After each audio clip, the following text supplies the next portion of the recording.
Hey guys, welcome to my channel. Today I'm going to be sharing with you 25 simple floral doodles for your bullet journal. So we'll go ahead and jump right in.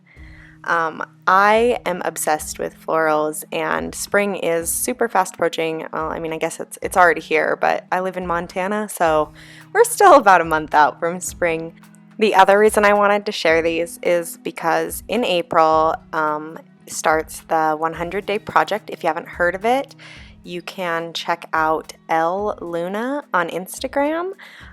She hosts this challenge every year, and the general idea is just to pick a project and do it every day for 100 days.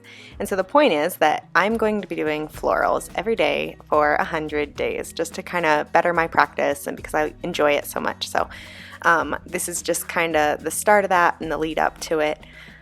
So in today's video, I'm doing some different florals. What you're seeing here is just some very simple arrangements with some simple florals and vines. And then I moved on to singular flowers like this one. This is one of my favorites. It's just like a flower bud, and I did a bunch of these in my April setup. I probably should have switched it and done it a little differently and done the single flowers first and then the arrangements, but I was just kind of going with the flow of things and what felt natural. So this is like a potted succulent, and it was really easy to draw. You just make a bunch of little ovals. And then this one is just a really easy doodly flower. You start with like a heart shape in the center, and then just add squiggly petals all the way around, and then I'm just adding these leaves. This would make a really cute divider or something to put below a header or something like that. So this one's really fun too.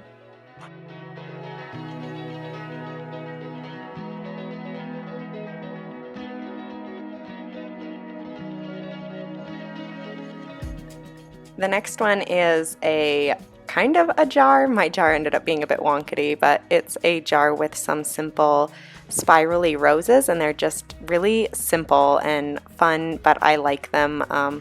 They're great for adding a little bit of decoration to a page, and you can put all kinds of like stems and berries coming out of these jars.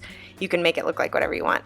The next one is this laurel, and a laurel is pretty much two curvy lines that overlap at the bottom, and then you can add leaves and berries and different kinds of flowers similarly to a wreath, but it doesn't go all the way around in a circle. And then this one is like my take on a dandelion that has already bloomed. I love this flower. It's super easy. And then the next one is another one of my favorites. I guess it would kind of be like a poppy before it's bloomed, but not exactly. I don't know, it's just a doodly flower. I've seen other people do them. This next flower is super simple. It is a daisy, and the first one is like facing up towards the sun. So you just start with like a half circle shape and then add the petals to the bottom, and then to draw a regular daisy you just make a circle and then make petals all the way around it. This is another one that's really fun. It's a great filler flower if you're making like a floral scene and you have some space and don't really want to add a big decorative flower. You can just add this stem thing, and it's got these very simple teardrop shapes on it.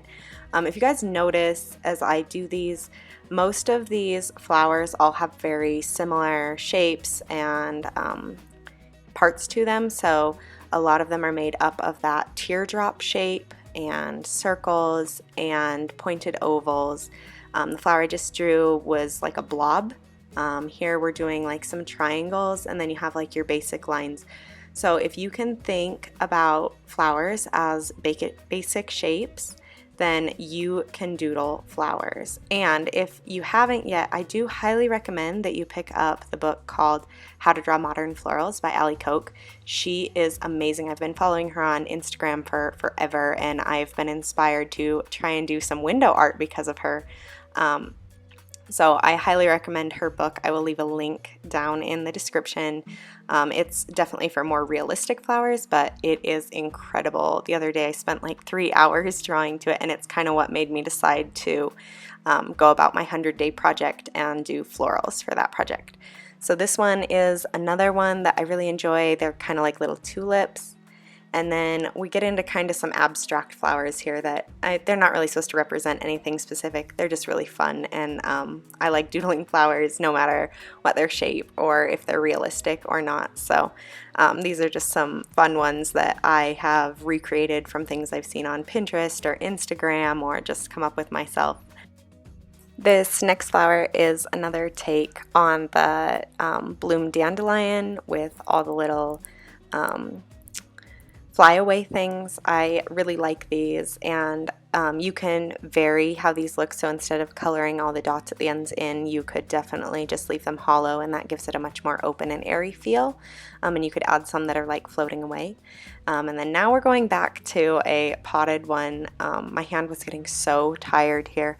And these are just really simple little like 4-petal flowers, the same ones you probably drew in like 2nd grade, 3rd grade, and then just adding some stems down into the pot. This next one is sort of a creative take on a lotus. I love the lotus flower, but I'm not very good at keeping them symmetrical, so I just like to play around and just kind of make them my own. And then this is another sort of abstract one. So you do 4 teardrop shapes with the round part toward the center, and then you fill in the center with a dot, and then you add interior vertical lines to each petal, and I really love the look of that flower. And then one last one, number 25, is another just abstract fun flower that you can add to just about anything. If you like this video, be sure to hit the thumbs up button and subscribe. And thank you for watching my video.